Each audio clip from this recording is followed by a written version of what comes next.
ಘೀ ಪುಡಿ ದೋಸೆ, ಘೀ ಪುಡಿ ಇಡ್ಲಿ. ನೀವ್ ಈ ಜಾಗದಲ್ಲಿ ಒಂದ್ಸಲನಾದ್ರು ಟ್ರೈ ಮಾಡ್ಲೇಬೇಕು. ಹಾಯ್ ಹೆಲೋ ನಮಸ್ಕಾರ, ಎಲ್ರು ಹೇಗಿದ್ದೀರಾ? ನಾನಂತೂ ಸಖತ್ತಾಗಿದ್ದೀನಿ. ಇಡ್ಲಿಗೆ ನಂದಿನಿ ತುಪ್ಪ ಹಾಕಿ ಕೊಡ್ತಾರೆ. ಇಡ್ಲಿನೇ ತುಪ್ಪದೊಳಗಡೆ ಅಜ್ಜಿ ಕೊಟ್ಟವ್ರೇನೋ ಅನ್ನೋ ತರ ಫೀಲ್ ಆಗುತ್ತೆ ನಿಮ್ಗೆ. ನಮ್ಮ ಹೆಸರು ಬಂದು ಕಾರ್ತಿಕ್ ಅಂತ ಹೇಳಿ, ಗುರು ದೋಸಾ ಪಾಯಿಂಟ್ ಅಂತ ಹೇಳಿ. ನಮ್ಮಲ್ಲಿ ತುಂಬಾ ವಿಶೇಷವಾಗಿ ಪುಡಿ ಇಡ್ಲಿ, ತುಪ್ಪ ಇಡ್ಲಿ, ಪುಡಿ ರೈಸ್ ಮತ್ತೆ ಆನಿಯನ್ ದೋಸೆ, ಸ್ಮ್ಯಾಶ್ ಮಸಾಲೆ ಅಂತ ಈಗ ಹೊಸದಾಗಿ ಟ್ರೈ ಮಾಡ್ತಾ ಇದೀವಿ. ತುಂಬಾ ಚೆನ್ನಾಗಿದೆ, ಬಂದಿ ನೋಡಿ ಒಂದ್ಸಲಿ ಟ್ರೈ ಮಾಡಿ. ಇವ್ರ ಶಾಪಿಗೆ ವಿಸಿಟ್ ಮಾಡಿದಾಗ ಏನ್ ಮಿಸ್ ಮಾಡಿದ್ರು ಪರವಾಗಿಲ್ಲ, ಆದ್ರೆ ಇವ್ರು ಸ್ಪೆಷಲ್ ಪುಡಿ ಇಡ್ಲಿ ಮಾತ್ರ ಮಿಸ್ ಮಾಡ್ಲೇಬೇಡಿ. ಒಂದ್ಸಲ ಟ್ರೈ ಮಾಡಿ, ಕಳೆದೋಗ್ತೀರಾ ಮಾತ್ರ.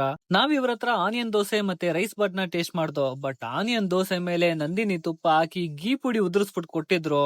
ಒಂದ್ ದೋಸೆಗಂತೂ ಯಾವ್ದೇ ಕಾರಣಕ್ಕೂ ನಿಲ್ಸ್ಲಿಲ್ಲ. ಇನ್ನೊಂದ್ ದೋಸೆ ಆರ್ಡರ್ ಮಾಡ್ಕೊಂಡು ತಿಂದೋ. ಇವರು ಯೂಸ್ ಮಾಡೋದು ಪ್ಯೂರ್ ನಂದಿನಿ ತುಪ್ಪ. ನಂದಿನಿ ತುಪ್ಪ ಬಿಟ್ಟು ಬೇರೆ ಯಾವ್ದು ಕೂಡ ಯೂಸ್ ಮಾಡೋಲ್ಲ. ಇವರಲ್ಲಿ ಇನ್ನೊಂದ್ ಸ್ಪೆಷಲ್ ಇದೆ, ಪುಡಿ ಚಿತ್ರಾನ್ನ ಅಂತ. ಅದು ಕೂಡ ಟ್ರೈ ಮಾಡಿ, ತುಂಬಾ ಚೆನ್ನಾಗಿದೆ.